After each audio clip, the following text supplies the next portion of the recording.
सर्व शिक्षक उमेदवारांना माझा सप्रेम नमस्कार. मित्र, आजच्या या व्हिडिओच्या माध्यमातून आपली जी सिरीज सुरू आहे रिझर्वेशनच्या बाबत ती आपल्याला कंटिन्यू करायची. या अगोदर सुद्धा आपण जे काही रिझर्वेशन आहे प्रत्येक प्रवर्गाला किती पर्सेंट रिझर्वेशन आहे ते आणि त्यांचा समांतर आरक्षणानुसार त्यांचा कट ऑफ काय राहतो हे आपण या अगोदर ओपनचा काढलेला आहे, डीजेएचा पण काढलेला आहे आणि आणखी आज आपल्याला 2 प्रवर्गाचा कट ऑफ काढायचा. ऑफकोर्स हा टॅटचा कट ऑफ आहे मित्र. आणि ही जी माहिती आहे ही माहिती आपल्या शिक्षक उमेदवारांच्या दृष्टिकोनातून फार महत्वाची आहे.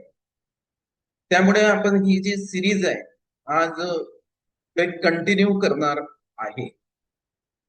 कारण काय तर आपले जे शिक्षक उमेदवार आहेत त्यांना आता जी काही डेडलाईन आहे जाहिराती अपलोड करण्याची, स्थानिक स्वराज्य संस्था आणि खाजगी अनुदान प्राप्त शैक्षणिक संस्था त्यामध्ये टप्पा अनुदान येते, अनुदानास प्राप्त शाळा येतात आणि 100% ज्या शाळांना अनुदान आहे अशा सुद्धा शाळा त्यामध्ये आहेत.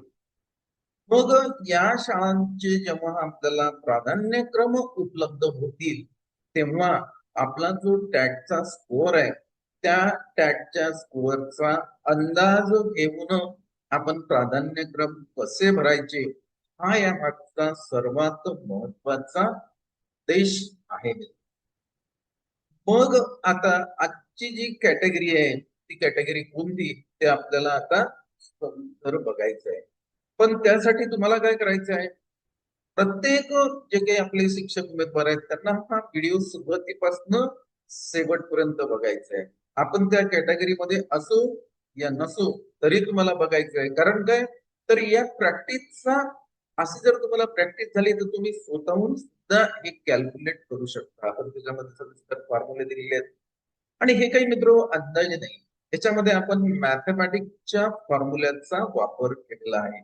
गणितीय जे काही सूत्र असतात त्या गणितीय सूत्राचा वापर करून नियर अबाउट म्हणजे अंदाजे, कारण शेवटी तर जे करणार आहे ते पवित्र पोर्टलवरच होणार आहे फायनल, पण एक अंदाज आपल्याला येते आणि असं म्हणतात की हा जर अंदाज आपल्याला व्यवस्थित आला आणि त्यानुसार आपण जर प्राधान्यक्रम व्यवस्थित भरले तर तुम्हाला समजते की तुमचा विदाउट इंटरव्ह्यू मध्ये सिलेक्शन होते की वैध इंटरव्ह्यू मध्ये सिलेक्शन होते, हे तुम्हीच याचं डिसिजन घेऊ शकता.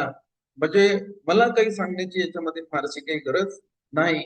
फक्त एक आहे की फॉर्म्युले कसे वापरायचे हे थोडस तुम्ही जर वारंवार जर बघितलं ना तर हे कॅल्क्युलेट तुम्हाला करता येते. बरेचसे शिक्षक उमेदवार आपले कमेंट्स करतात की सर माझे एवढे मार्क्स आहेत, माझं झेडपीला होईल का, माझं 1 ते 5च्या गटाला होईल का, माझं 6 ते 8च्या गटाला होईल का, माझं 9 ते 10च्या गटाला होईल का, माझं 11 ते 12च्या गटाला होईल. माझं सर्व शिक्षक उमेदवारांना जे काही आपले बंधू आणि भगिनी आहेत त्यांना एकच सांगणं आहे की तुमची शैक्षणिक आणि व्यावसायिक पात्रतेचा विचार करून तुम्ही गटाची निवड. कारण कसं आहे आता एक बिंदू एक पद हे एक नवीन याच्यामध्ये नियम आलेला आहे. त्यामुळे तुम्हाला जर समजा अपग्रेडेशन लागलं, समजा तुमचं क्वालिफिकेशन हायर क्वालिफिकेशन, पण हायर क्वालिफिकेशन असताना जर तुम्ही खालच्या गटाला सिलेक्ट झाले, तुम्हाला असं वाटतं की आता आपल्याला वरच्या गटाला जायचं आहे, तर ती जी टॅटची परीक्षा आहे तुम्हाला या सिस्टीम मध्ये तुम्हाला आता अपग्रेडेशनचा चान्स नाही की आपण. आणि मी तुम्हाला आवर्जून सांगतो की खाजगी अनुदान प्राप्त संस्थेच्या बाबतीत तुमच्या मनामध्ये जो भ्रम आहे की तिथं आर्थिक देवाणघेवाण झाल्याशिवाय जॉब मिळत नाही, हा तुम्ही काढून याच्यामध्ये गव्हर्नमेंटनी 90% रिस्ट्रिक्शन आणलेले आहेत. फक्त 10 गुणाचाच त्याच्यामध्ये त्यांच्या हाती त्यांनी दिलेले आहेत. होऊ शकते एखाद्या टॅट उमेदवाराचा टॅटचा स्कोअर हायेस्ट आहे तर बाकीच्या उमेदवाराला त्यांनी 10 पैकी 10 दिले तुम्हाला 0 टाकलं तरी तुमचं सिलेक्शन होते. कारण 75% गुण तर त्यांना त्या टॅटचेच घ्यावं लागतात. त्यानंतर तुमच्याकडे जर विशेष शैक्षणिक आणि व्यावसायिक पात्रता असेल तर त्याचे पण गुण आहेत. त्यामुळे तुम्ही याच्यामध्ये फारसा आता हे पहिल्यासारखं राहिलं नाही. आणि हे जे बाकीचे तुम्हाला काही अगोदर कोणी काही सांगत असेल तर यामध्ये या भ्रमात तुम्ही राहू नका. त्यावर सुद्धा आपण याच्या अगोदर एक व्हिडिओ बनवलेला आहे की हे कशा प्रकारचं गुणाचं वाटप होते. तुमची एक त्यांना आता गुणपत्रिकाच तयार करावी, हे पण आपण आता लक्षात घ्यायला पाहिजे. तर यावर आणखी एखादा आपण सेपरेट व्हिडिओ बनवू. त्यासाठी आज आपल्याला बघायचं आहे की प्रवर्गानुसार व समांतर आरक्षणानुसार तुमचा टॅटचा जो कट ऑफ आहे तो कट ऑफ काय राहणार आहे तो आज आपण बघू. आजच्या या व्हिडिओच्या माध्यमातून काल आपण ओपन कॉम्पिटिशन घेतलेलं आहे. पुन्हा एकदा सांगतो मी, ऍझम्पशन मॅथमॅटिक्स मध्ये ऍझम्पशन फार ऍझम्पशन दोन गोष्टी घेतल्या मी, सेल्फ सर्टिफिकेशन केलेल्या, उमेदवारांची संख्या गृहीत धरली. बघा, गृहीत धरली, गृहीत धरलेली आहे ती 1,70,000. त्याच्यानंतर आपण असं गृहीत धरलंय की झेडपीचे जे काही शिक्षक भरल्या जातील ते 8,000 शिक्षक भरल्या जातील असा एक अंदाज आहे. त्याच्यासाठी आपण जो काही मीन आहे तो 98 घेतला डेटावरून आणि त्याचा जो एसडी आहे तो आपण 12 घेतलेला आहे, हा बदलत नाही. तर आज आपल्याला सर्वात मोठा प्रवर्ग घ्यायचा आहे तो आहे एससीबीसी. कारण एससीबीसी त्याच्यानंतर प्रत्येक प्रवर्गाचा मी व्हिडिओ टाकतोय, बिलकुल तुम्ही त्याची काही काळजी करायची नाही. एससीबीसी यांचं जे फिगर आहे, यांना जे आरक्षण दिलेलं आहे त्या आरक्षणानुसार 8,000 पैकी 800 जागा यांच्या वाट्याला येतात, म्हणजे 10% यांना आरक्षण दिले. आणि एवढंच जे आरक्षण आहे मित्र, ते खाली जर बघितलं आपण तर ईडब्ल्यूएस ला, ईडब्ल्यूएस ला सुद्धा 10% आहे, त्यांच्या वाट्याला सुद्धा 8,000 जागा येतात. म्हणजे आपण एससीबीसीचा जर सुद्धा स्कोअर काढला तर ईडब्ल्यूएस चा सुद्धा तोच येते. म्हणून या कॉलम मध्ये आपला जो कॉलम आहे या याच्यामध्ये आज आपण एससीबीसी आणि ईडब्ल्यूएस दोघांचा हे काढणार आहे. तर एस ई पी सी आणि एवढंच कशाचा येते हेही आपण लक्षात घ्या, ईडब्ल्यूएस चा पण येते. दोघांचाही स्कोअर म्हणजे जो काही आहे, दोघांच्याही वाट्याला ज्या जागा आहेत त्या 800 आहेत, त्यामुळे दोघांचाही टॅटच्या स्कोअरचा कट ऑफ जवळपास सारखाच येतो, हे आपल्याला लक्षात घ्यायला पाहिजे. तर आता अगोदर आपण असं करू की एससीबीसीच्या ज्या काही जागा आहेत त्या जागेनुसार कट ऑफ काय राहणार आहे 10% नुसार. त्याच्यानंतर मग आपण समांतर आरक्षणाचा काढणार, मग त्याच्यामध्ये महिलांचं आरक्षण, खेळाडूंचं आरक्षण, माजी सैनिकांचं आहे, दिव्यांग आहेत, त्यानंतर प्रकल्पग्रस्त आपले शिक्षक, प्रकल्पग्रस्त शिक्षक उमेदवार आहेत, पदवीधर काही अंशकालीन आहेत, अनाथ आहेत, भूकंपग्रस्त आहेत, वेगवेगळे. तर सुरुवातीला आपण एससीबीसी आणि ईडब्ल्यूएस दोघांचा टॅटचा कट ऑफ काय राहणार आहे. तर यांच्या हे जे आहे 1,70,000 आपले जे शिक्षक उमेदवार आहेत त्यांचा आकडा इथे मी टाकलेला आहे.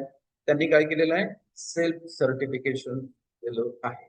आता एससीबीसीच्या वाट्याला ज्या जागा आलेल्या आहेत त्या 800 जागा आहेत आणि यांच्या जागेला आहेत 800 आलेले आहेत. मग आता मी दोघांची बेरीज करतो, कारण दोघांचा मी सारखाच काढतो आता, त्यामुळे दोघांची बेरीज करून मी काढलं तरी चालेल किंवा सेपरेट जरी काढलं आपण तर आपण सेपरेट काढू. हे 800 घेतलेले. त्यानंतर याचा जो हे आहे हा 98 आपण मीन घेतलेला आहे. नंतर 12 हा याचा एसडी घेतलेला आहे. आता याचं कॅल्क्युलेशन बाय डिफॉल्ट याने येते. कशाने येते, याच्यामध्ये मी फॉर्म्युले सेटअप केलेले आहेत सगळे, कारण ही एक्सेल सीट आहे आणि एक्सेल सीट मध्ये जे काही मॅथमॅटिक्स किंवा ज्यांना कम्प्युटरचं नॉलेज आहे ते बरोबर फॉर्म्युले सेटअप करून याचं आन्सर आणू शकतात. मग याचं सिलेक्शन पर्सेंटेज आलं 0.4706. याचं आपल्याला मला माहित आहे झेड स्कोर मध्ये टाकायचं. आलेला झेड स्कोर 100 मधून मायनस करायचा. झेड टेबल याच्या अगोदर मी दिलेला आहे, आता त्याच्यात वेळ काही मी खर्च करत नाही. तो येणार आहे 99.529. हा येते 100 मधून मायनस केल्यानंतर या 0.4706 ला 100 मधून मायनस करायचं. हा इथं फॉर्म्युला आहे. 100 मायनस B6, हा B6 आहे आणि इथं 6 आलेला आहे म्हणून याला B6 म्हणतात. आणि बीचा हा काय कॉलम आहे मित्र. म्हणून ही जी फिगर आहे 100 मधून वजा केली ती आलेला आहे 99.529. आता 99.529 याला जर आपण हे केलं आहे, पुन्हा याला काय करायचंय आपल्याला 100 ने डिवाइड करायचंय, म्हणजे ते 0.9 2.952 असं होईल.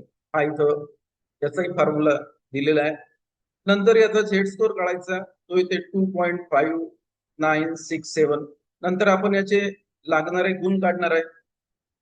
लागणारे गुण काढायसाठी B3 plus B8 multiplied by B4 असं करायचं आहे आपल्याला.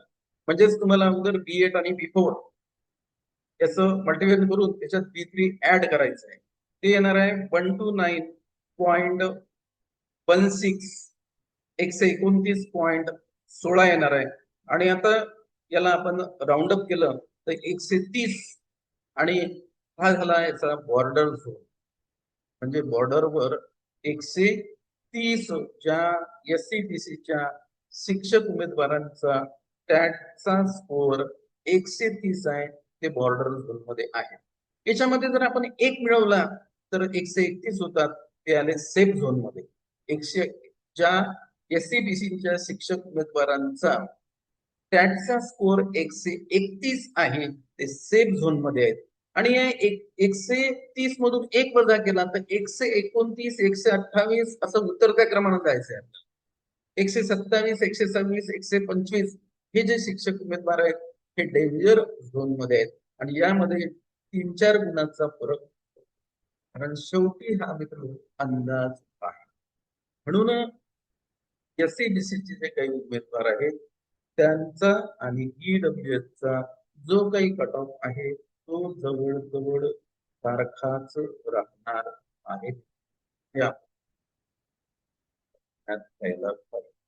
आता आपल्याला याचं काय करायचंय, या SCBC ला दिलेलं जे काही समांतर आरक्षण आहे त्याचं आपण कॅल्क्युलेशन, हे इथं ACBC बेसिकच्या समांतर आरक्षणाचं कॅल्क्युलेशन कसं करायचं त्याचा फॉर्म्युला मी याच्यामध्ये मॅथमॅटिकली सेटअप टाकलेला आहे.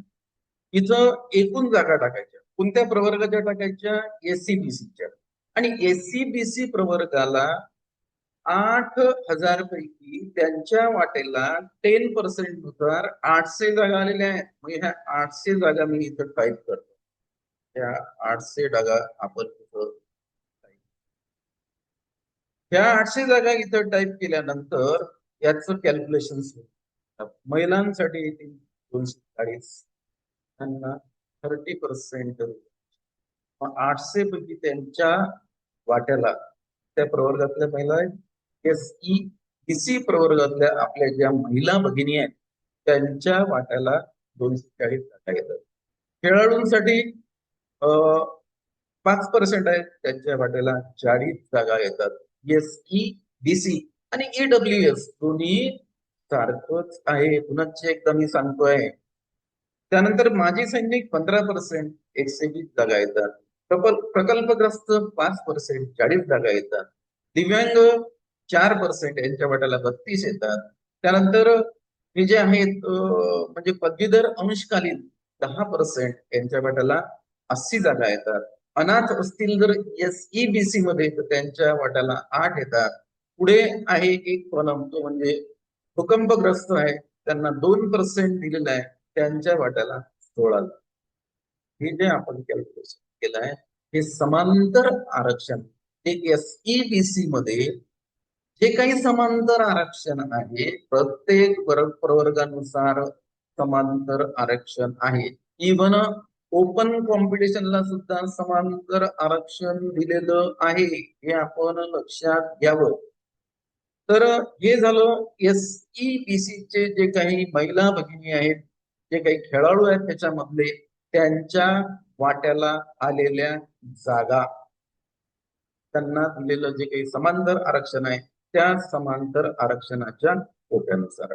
आता आपल्याला बघायचंय की SEBC मध्ये किंवा EWS मध्ये ज्या काही आपल्या महिला भगिनी आहेत त्यांच्या वाट्याला जे काही 30% आरक्षण आहे, तर त्यांचा कट ऑफ काय राहणार आहे, त्यांचा झोन काय राहणार आहे ते बघू आपण. जागा किती आल्या आता, 240.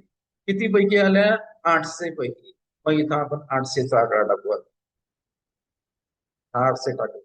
याच्यापैकी आपल्या ज्या महिला भगिनी आहेत SEBC मधल्या, त्यांच्या वाटेला आलेल्या जागा ज्या आहेत मित्र हो त्या 240 आहेत. मग ह्या 240चा आकडा इथं टाकतो. लक्षात घ्या, मी SEBC ला जे आरक्षण आहे त्या आरक्षणामध्ये जे काही समांतर आरक्षण आहे त्या समांतर आरक्षणानुसार महिला भगिनींना जे 30% आरक्षण दिलेलं आहे त्यांचा कट ऑफ आता काढतोय. त्यांचे 3 झोन मी ठरवलेले आहेत. एक आहे बॉर्डर, एक आहे सेफ झोन आणि एक आहे डेंजर झोन. तर आता आपण इथं बघूया पुढे याचं कॅल्क्युलेशन. आता फॉर्म्युला सांगत नाही, सरळ सरळ त्याचं रीडिंग करतोय. फॉर्म्युला या अगोदर पण मी तुम्हाला सांगितलेलं आहे. बघा, त्याचं जर आपण पर्सेंटाइज काढलं तर ते 70 येते. हा काढण्याचा फॉर्म्युला सुद्धा आपण त्याच्यामध्ये सेटअप केलेला आहे. त्याच्यानंतर याचा झेड स्कोअर 0.5244 येते आणि लागणारे गुण टॅट नुसार जे काही गुण लागतील ते 104.29. याला मी आता राऊंड अप केलेला आहे. राऊंड अप केल्यानंतर 105 हा झाला बॉर्डर झोन.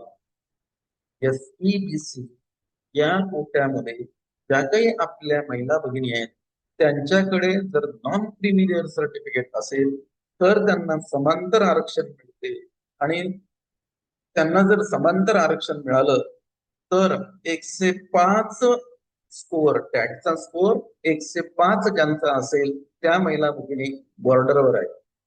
त्याच्यामध्ये या 105 मध्ये एक मिळवला मी, तो झाला सेफ झोन. 106 ज्यांचा स्कोअर आहे ते सेफ झोन आहे, म्हणजे 106 प्लस पासून त्यांचं होणार आहे हे आपण लक्षात घ्या मित्र. आणि 105 पेक्षा ज्यांचं कमी 104, 103, 102, 101 तर हे डेंजर झोन मध्ये आहेत. यांचे सिलेक्शन चान्सेस फारच कमी होऊ शकते. एकदा सांगतो, 5-7 मार्क इकडे की तिकडे अशातला हा प्रकार असतो. पुढचा आपल्याला समांतर आरक्षणाचा हे काढायचं आहे. आता खेळाडू आहेत हे 5%. मग SCBC साठी एकूण जागा किती? 800. 800च 5% काढलं आपण, ते किती आला? 8×5 40. 40 झालेले. 40 आपण इथं. मग आता इथं काय करायचंय आपल्याला? 240 ऐवजी तुम्हाला 40 टाका. 240 ऐवजी आपल्याला इथं 40 टाकायचं. 40 टाकलं आणि याचा जो आहे आपल्याला पूर्ण आता याचं कॅल्क्युलेशन करायचं आहे.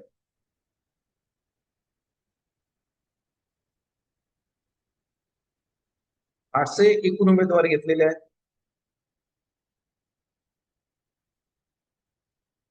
आणि याचं आपल्याला आता कॅल्क्युलेशन करायचं आहे.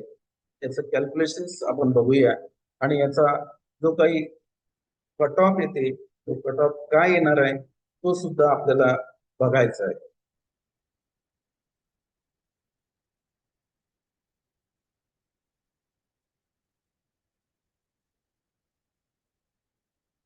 थोडासा याच्यामध्ये प्रॉब्लेम आलेला आहे, थोडं याला वेट घ्या.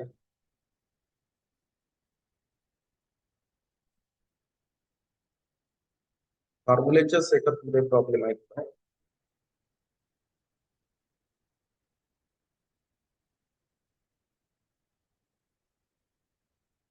आपल्याला फॉर्म्युलेचं बघावं लागेल. एकूण जागा 800, मुक्त जागा 40 घेतलेल्या आहेत आपण. त्यानंतर मेन 98 घेतला, एसडी 12 घेतलेला आहे, सिलेक्शन 5 येते. त्याच्यानंतर पर्सेंटाइज -5 आलेला आहे. त्यानंतर याचा झेड स्कोअर बघायचा आहे. इथून थोडं याच्यामध्ये फॉर्म्युल्यामध्ये प्रॉब्लेम आलेला आहे.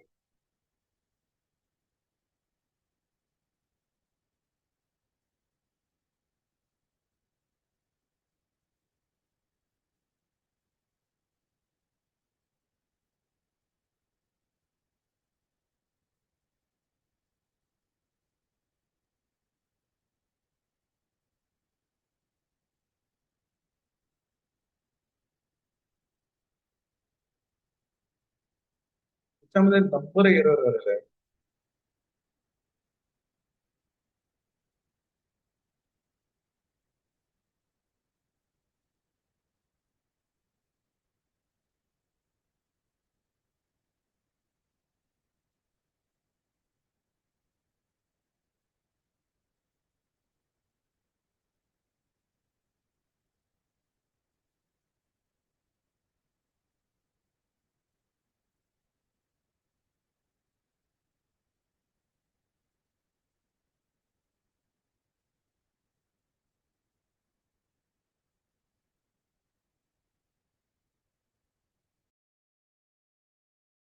थोडासा नंबर एरर आला होता त्याच्यामध्ये. त्याच्यामुळे एक्सेल सीट मध्ये प्रॉब्लेम आला होता. तो प्रॉब्लेम मी आता काढलेला आहे.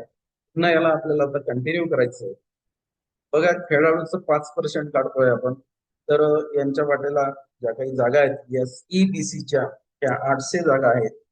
SEBCच्या वाट्याला ज्या काही जागा आलेल्या आहेत त्या 800 जागा आहेत. तर मी 800 ची फिगर टाईप करतो आणि आता आपण कॅल्क्युलेशन केलं. खेळाडूला 5% आहे, 40 जागा आलेल्या आहेत. मग इथं एकूण उमेदवार आपल्याला SEBCचे 800 टाकायचे आहेत. त्याच्यापैकी खेळाडूच्या वाट्याला जे काही उमेदवार आलेले आहेत ते 40 आहेत. 40 इथं आपण घेतलेला आहे. त्याच्यानंतर याच्यामध्ये जो मीन आहे तो 98 आहे. नंतर तुमचं SD 12 आहे. आणि आपण एक थेट स्कोर टेबल नुसार या खेळाडूंना जे काही 5% आरक्षण दिलेलं आहे त्यांचा कट ऑफ काढला तर त्यांचं जे लागणारे गुण आहेत ते आहेत 117.74. ते ज्यांचा टॅटचा स्कोर याला राऊंड अप केल्यानंतर 118 येतो ते बॉर्डर झोन मध्ये आहेत. 118 याच्यामध्ये जर आपण 1 ऍड केला तर 119 होते, ते सेफ झोन मध्ये आहेत. आणि 118 पासून जर आपण बॅक गेलो मागं 117, 116, 115 तर हे मित्र डेंजर झोन मध्ये, हे आपण लक्षात पाहिजे. आपण एक खेळाडूचं काढलं. आता पुढे आपल्याला जे काही माजी सैनिक आहेत, माजी सैनिकाच्या जागा बऱ्याचशा रिक्त असतात. पण सुरुवातीला शासन जे प्रोसेस आहे ती कम्प्लीट फॉलो करत होते.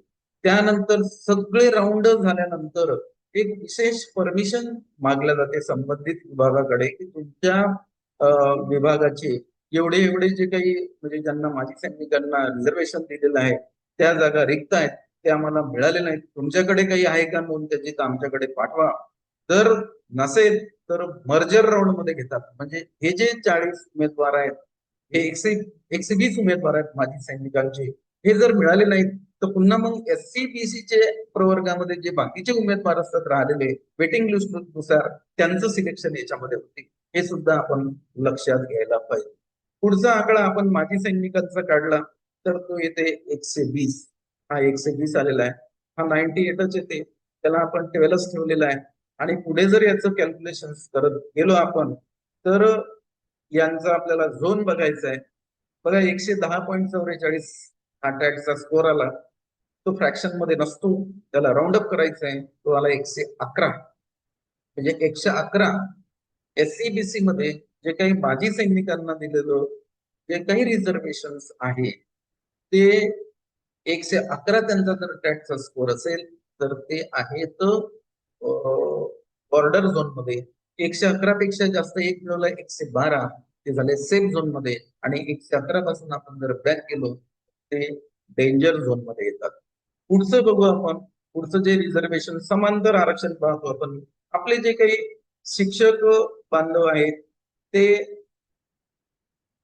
प्रकल्पग्रस्त असतात, त्यांचं सुद्धा आता आपल्याला स्कोर इथं कॅल्क्युलेट करायचा आहे.